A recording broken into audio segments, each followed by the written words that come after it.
बिस्मिल्लाहिर्रहमानिर्रहीम। अस्सलाम वालेकुम नाज़रीन, मैं अहमद फ़वाद हूँ। आप मेरा यूट्यूब चैनल देख रहे हैं। नाज़रीन, अहम तरीन तफसीलात के साथ आज के व्लॉग में आपकी खिदमत में हाजिर हुआ हूँ। 6 जजिस के लेटर वाला जो मामला है, कमीशन बनाकर इस पर मिट्टी डालने की जो कोशिश है वो तो की गई, लेकिन ये मामला इस तरह से जान नहीं छोड़ रहा। चीफ जस्टिस कादिर फ़ाइज़ ईसा और चीफ जस्टिस आमिर फ़ारूक साहब के इस्तीफ़े के मामले को लेकर एक अहम तरीन और हंगामी जो डेवलपमेंट है वो सामने आई है। पाकिस्तान तहरीक इंसाफ जो हैं वो मुल्क गिर तहरीक का उन्होंने ऐलान कर दिया है। तफसीलात आपके साथ शेयर करनी है। दूसरे नंबर पर नाज़रीन, अहम तरीन शख्स को ओहदे से तब्दील कर दिया गया है, जिसका बाकायदा तौर पर जो नोटिफिकेशन है वो भी जारी कर दिया गया है। इस पर भी कुछ अहम तरीन तफसीलात आपके साथ शेयर करूँगा। और इसी तरीके से नून लीग के अंदर जो इख्तलाफात हैं वो इंतहा को छू चुके हैं। इवन के राना सनाउल्लाह साद रफ़ीक वाला जो मामला है वो बहुत आगे बढ़ चुका है, और इस हद तक आगे बढ़ चुका है कि अब उनकी पार्टी में आप कहें कि गुंजाइश ना होने के बराबर है। अमेरिका जाने का मामला क्या है, डिसअपॉइंट होने के बाद नून लीग की एक अहम तरीन शख्सियत की जानिब से, इस पर भी अहम तरीन तफसीलात हैं वो भी आपके साथ में शेयर करूँगा। सबसे पहले तो नाज़रीन आगाज़ करता हूँ कि नून लीग के अंदर जो इख्तलाफात हैं वो इस वक्त इंतहा को पहुँच चुके हैं, और इस हद तक इंतहा को पहुँच चुके हैं कि शहबाज शरीफ जो हैं वो इस वक्त चारों साइड से फंस चुके हैं। चारों साइड से कैसे? क्योंकि चुनतखब वज़ीर आज़म वही हैं, और इस तरह से वो फंस गए हैं कि अपने ही किए हुए जो फैसले हैं उन पर वो चंद घंटे भी कायम नहीं रह सकते। एक तो ये जी कि बड़े मियाँ साहब की तरफ से जो प्रेशर, दूसरी तरफ जी जो इत्तेहादी हुकूमत है तो इत्तेहादियों की तरफ से प्रेशर, तीसरा जो ताकतवर हल्के हैं, ज़ाहिर सी बात है उनका भी सहारा है, उन्हीं के सहारे के ज़रिए आए हैं, तो फिर वहाँ से भी प्रेशर, और फिर पंजाब में मरीम नवाज़ की जानिब से अलहदा प्रेशर और पार्टी की जानिब से अलहदा प्रेशर। तो इन तमाम तर चीज़ों में जो काम है वो भी नहीं हो रहा, और जो इख्तलाफात हैं वो दिन ब दिन बढ़ते ही जा रहे हैं। यहाँ तक कि राना सनाउल्लाह और साद रफ़ीक जो हैं इनके साथ जो इन दोनों ने इनकार किया ज़िमनी इंतखाबात लड़ने से, और फिर उसके बाद साद रफ़ीक को तो मुशीर लगाने के हवाले से भी शहबाज शरीफ ने कहा, तो इससे भी इनकार किया।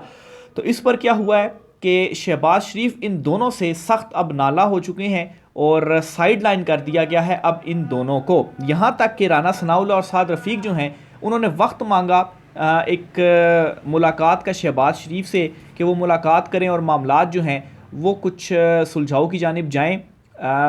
लेकिन तफसीलात ये हैं जी कि शहबाज शरीफ ने साफ इनकार किया और इनसे मुलाकात नहीं की, और यहाँ तक भी बताया जा रहा है कि मुलाकात का वक्त ना मिलने के ऊपर दोनों जो हैं वो ज़बरदस्ती एक तकरीब में, जहाँ पर शहबाज शरीफ शरीक थे, वहाँ पर घुस गए और कोशिश कीजिए कि शहबाज शरीफ से मुलाकात हो। मुलाकात तो होगी, लेकिन इस मुलाकात के ऊपर ख़ासी नागवारी या ना जो है वो नाराज़गी का जो इजहार है वो किया कि ये कैसे आ गए और कैसे इनकी जो मेरे से मुलाकात है वो हो गई। ये तो हो गई इन दोनों के हवाले से। फिर इसी तरह से ना सिर्फ पार्टी के अंदर बल्कि जो ख़ानदान है, इस ख़ानदान के अंदर भी जो दरार है वो इंतहा को पहुंच चुकी है। शहबाज शरीफ के हवाले से बाखबर हल्के ये बता रहे हैं, हमज़ा शहबाज के हवाले से, कि मामलात इतने बिगड़े हैं कि हमज़ा शहबाज की जानिब से यहाँ तक कहा गया जी कि मैं अमेरिका जा रहा हूँ और वहाँ पर जाकर रहूँगा। यानी कि जिस तरह से इनका वतीरा है कि जब पाकिस्तान में हुक्मरानी नहीं है तो फिर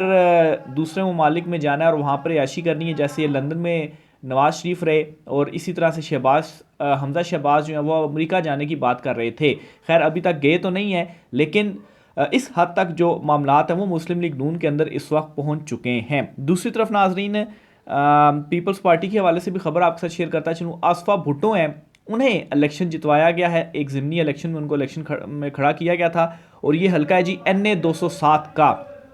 अच्छा, इस हल्के में जीतने के बाद बड़ी मुबारक बातें सामने आई कि आसफा भुट्टो जीत गई हैं बिलावल भुट्टो, आसिफ जरदारी और दीगर की जानिब से। लेकिन अब क्या इनके लिए अल्फाज इस्तेमाल किए जाएँ कि इस हद तक मामलात पहुँच चुके हैं कि इस हल्के के अंदर ये बिला मुकाबला इनको जो है वो इनकी जीत का ऐलान किया गया है। अब इस हल्के में जीती किस तरह से हैं? बिला मुकाबला जीती हैं, कोई मुकाबला नहीं हुआ, कोई उस तरह से वोटिंग नहीं हुई। और बिला मुकाबला कैसे कि मुखालिफ जो उम्मीदवार थे उनके कागजात नामजदगी ही मुस्तरद कर दिए गए, तो कागजात नामजदगी मुस्तरद हुए और वो इलेक्शन ही नहीं लड़ पाए, तो फिर किस चीज़ की मुबारकबादें। यहाँ तक कि पाकिस्तान तहरीक इंसाफ के जो रहनुमा थे इस हल्के के अंदर जो इलेक्शन लड़ रहे थे, जिन्होंने कागजात नामजदगी सबमिट करवाए थे, उनके ना सिर्फ कागजात नामजदगी मुस्तरद हुए बल्कि उनको गिरफ़्तार किया गया और गिरफ्तारी के बाद वो अपने कागजात नामजदगी को चैलेंज नहीं कर सके आगे अदालतों में, और अगर वो चैलेंज करते तो साफ था कि उनका जो कागजात नामजदगी थे वो एक्सेप्ट होने ही होने थे, क्योंकि अभी तक तो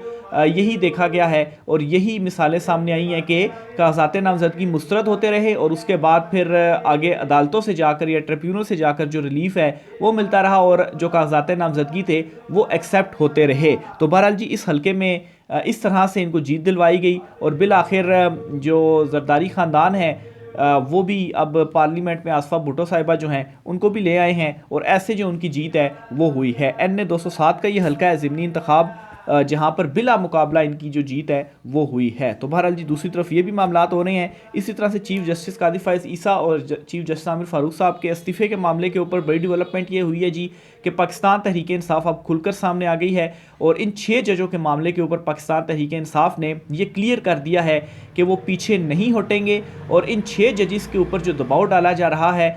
इस हवाले से भी वो उनके साथ डटकर खड़े हो गए हैं और साफ साफ पाकिस्तान तहरीक इंसाफ ने मुतालबा कर दिया है कि चीफ जस्टिस कादी फाइज ईसा और चीफ जस्टिस आमिर फारूक साहब जो हैं ये दोनों मुस्ताफ़ी हो जाएं। और अदम एतमाद तो दोनों पर पाकिस्तान तहरीक इंसाफ इमरान खान साहब बहुत पहले का कर चुके हैं, लेकिन अब खुलकर ये सामने आए हैं। बड़ी एक अहम प्रेस कॉन्फ्रेंस की है और इस प्रेस कॉन्फ्रेंस में ये जो मुतालबा है वो किया गया है, यहाँ तक कि पाकिस्तान तहरीक इंसाफ के मुकदमों में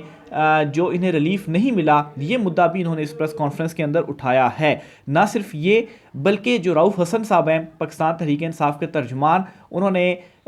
सख्त लैंग्वेज भी इस्तेमाल कर दी है और उन्होंने चीफ जस्टिस को टाउट भी करार दे दिया है। ये उनके अल्फाज थे, उन्होंने कहा जी कि ये टाउटी कर रहे हैं या ये टाउट्स बने हुए हैं। तो इस हद तक अगर पाकिस्तान तहरीक इंसाफ चली गई है, इस हद तक स्टेप ले लिया है, तो इसका मतलब ये है कि अब पाकिस्तान तहरीक इंसाफ ने जो कुछ भी उनके साथ हुआ और उसके बाद जो ये कहा जा रहा था कि बहुत सारी लीडरशिप जो है वो तहम्मुल मिजाजी का मुजाहरा कर रही है, अब वो तमाम तर चीज़ें ये आप कहें कि कश्तियाँ अब जला दी गई हैं और बिल्कुल खुलकर पाकिस्तान तहरीक इंसाफ अब सामने आ गई है। पहले तो अदालतों से रुजू किया जा रहा था, उम्मीद थी कि जो इंसाफ है वो मिल जाएगा, लेकिन सारे मुकदमे चीफ जस्टिस साहब अपने पास ही लगा लेते थे, तो इंसाफ उसमें देखा कि फिर पाकिस्तान तहरीक इंसाफ को रिलीफ नहीं मिला और फिर जो 6 जजेस ने पूरी एक चार्जशीट लगाई है, इस चार्जशीट को भी कहा गया कि चीफ जस्टिस आमिर फारूक साहब के ऊपर ये पूरी एक फ़र्द जुर्म है और अब जो किरदार हैं वो भी बिल्कुल खुलकर सामने आ गए हैं। तो बहरहाल जी साफ साफ इस्तीफ़े का मुतालबा कर दिया है,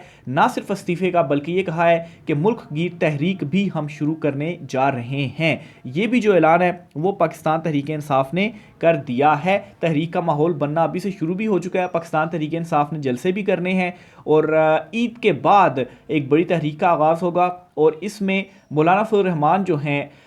वो भी मुल्क भर में जलसे करने जा रहे हैं ईद के बाद ही। इसी तरीके से जमात इस्लामी और दीगर जो जमातें हैं उनको भी पाकिस्तान तहरीक इंसाफ साथ मिलाएगी और इस तहरीक का आगाज़ करेगी। अब देखें जी इस तहरीक में पाकिस्तान तहरीक इंसाफ ने जो कुछ पहले उनके साथ हुआ गिरफ्तारियाँ और जो है वो उनके ऊपर जो ज़्यादतियाँ वगैरह हुई, अब दोबारा से वो चीज़ें रिपीट होती हैं या रिपीट नहीं होती। बहरहाल एक जगह पर मैं ये ट्वीट किसी का सोशल मीडिया पर पढ़ रहा था कि यहाँ तक भी अब लिखा जा रहा है कि पहले तो सिर्फ पाकिस्तान तहरीक इंसाफ के रहनुमाओं या वर्कर्स को उठाया जा रहा था कि खाली झंडा क्यों लेकर आप बाहर निकल गए या जो एहतजाज या जलसे वगैरह कर रहे थे, तो अब यहाँ तक हो रहा है कि उनके जो फैमिली मेम्बर्स हैं उनको भी उठाया जा रहा है और ये एक प्रेशर का एक नया तरीका है कि अगर वो ख़ुद नहीं मान रहे तो उनके अगर फैमिली मेम्बर्स को उठाएंगे तो उनकी वजह से वो जो है वो बात को मान लेंगे और बाहर नहीं निकलेंगे। लेकिन पाकिस्तान तहरीक इंसाफ का ये जो ऐलान है ये साफ साफ बताता है कि एक फ़ाइनल जो अनाउंसमेंट है वो कर दी गई है और पीटीआई ने साफ साफ बता दिया है कि ये जो अदालतों में पहले उन्होंने कोशिश की कि अदालतों में जाएं, रिलीफ उनको मिले, लेकिन कहीं पर सुनवाई नहीं हो रही, तो अब यही ऑप्शन है कि तहरीक चलाई जाए, लोगों को निकाला जाए और इसी तरह से ही आगे बढ़ा जा सकता है। तो पीटीआई ने ये साफ साफ ऐलान कर दिया है। दूसरी तरफ इस्लामाबाद के जो आईजी हैं उन्हें ओहदे से तब्दील कर दिया गया है और उनकी कुर्सी चली गई है और वो आईजी साहब जिन्होंने जुल्म के पहाड़ जो है वो अपने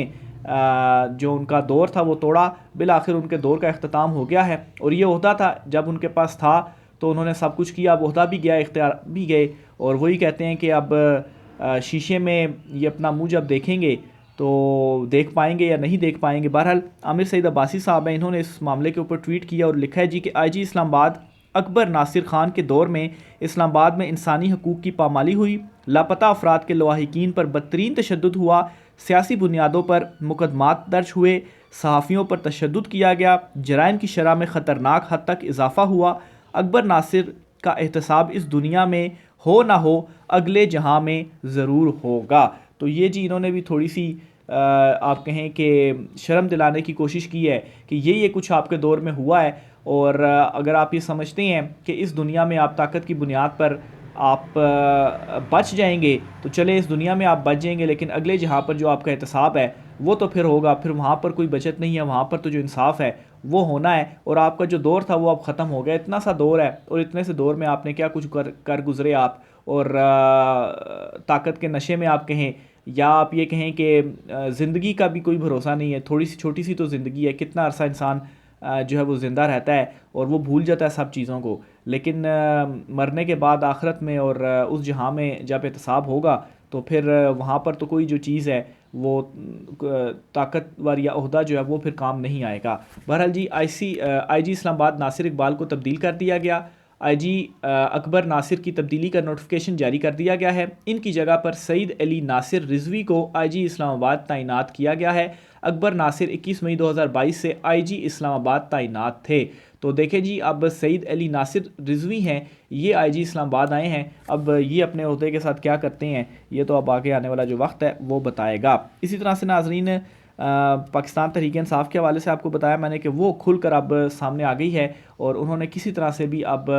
वो पीछे हटने के लिए अब तैयार नहीं है, ख़ास तौर पर जो अनाउंसमेंट्स की गई हैं। इसी तरह से जो कुछ इख्तलाफात के हवाले से चीज़ें सामने आ रही थी PTI में, तो इस पर भी इतलात हैं कि इमरान खान साहब ने इस मामले पर भी जो एक हिकमत अमली है वो बना ली है कि किस तरीके से मामलात को टैकल करना है। बहरहाल पाकिस्तान तहरीक इंसाफ के अंदर तो इख्तलाफात कुछ भी नहीं है। असल इख्तलाफात जिसका थोड़ा सा नमूना मैंने आपके साथ शेयर किया, शहबाज हुकूमत और शहबाज ख़ानदान और मुस्लिम लीग नून के अंदर जो इस वक्त मामलात चल रहे हैं, असल इख्तलाफात वहाँ पर है, क्योंकि इनके अपने ही रहनुमा इनसे दूर हो चुके हुए हैं और दूर होने के बाद इस वजह से हुए हैं कि वो इस हुकूमत का हिस्सा नहीं बनना चाहते, लेकिन फिर बाद में आकर वही मिन्नत तरला करते हैं जी कि नाराज़ भी ना हो ताकि आगे हमारे जो मामलात हैं वो भी सेटल रहें। तो बहरहाल ये इस वक्त चल रहा है। दूसरी तरफ सुप्रीम कोर्ट ऑफ पाकिस्तान के हवाले से भी आपको बताता चलूँ कि जो जजेस हैं 5-6 जजेस ऐसे हैं जिन्होंने खुलकर जो इख्तलाफ है वो चीफ़ जस्टिस कादी फ़ायद ईसा साहब जो हैं उनके डिसीजंस के साथ कर दिया है। और साफ साफ उन्होंने कहा है कि ये जो मामला था लेटर्स वाला, इस मामले को बजाय शहबाज शरीफ के सामने ले जाने के या उस शहबाज शरीफ को ही सौंपने के, जुडिशरी अपनी साइड पर इन तमाम तर मामलात के ऊपर उन्हें देखना चाहिए था और कोई एक्शन लेना चाहिए था। अब क्या हुआ है, कमीशन के लिए शहबाज शरीफ के पास चला गया, कमीशन बनेगा और कमीशन ने क्या करना है। इस मुल्क में जब भी कमीशन बनते हैं तो उन कमीशन के बनने के बाद मामला दब ही जाते हैं। कमीशन की रिपोर्टें पता नहीं कब आती हैं, वो आती भी हैं तो वो पब्लिक होती हैं या नहीं होती, उन रिपोर्टों में क्या होता है, तो बस मामला इसी तरह से चलता रहता है। तो इसी वजह से पाकिस्तान तहरीक इंसाफ ने ये क्लियर किया है कि वो 6 जजों के साथ भी खड़े हुए हैं, तहरीक चला रहे हैं, और 2 जो चीफ़ जस्टिस हैं, चीफ़ जस्टिस कादी फ़ायज़ ईसा और चीफ़ जस्टिस आमिर फ़ारूक साहब, इनके जो इस्तीफ़ा है वो क्लियर पाकिस्तान तहरीक इंसाफ ने अब मुतालबा कर दिया है। तो ये नाज़रीन आज की कुछ आम तरीन तफसीलात थी। राय का इज़हार कीजिएगा। आज की व्लॉग से इतना ही, इजाज़त दीजिए। अल्लाह हाफ़िज़।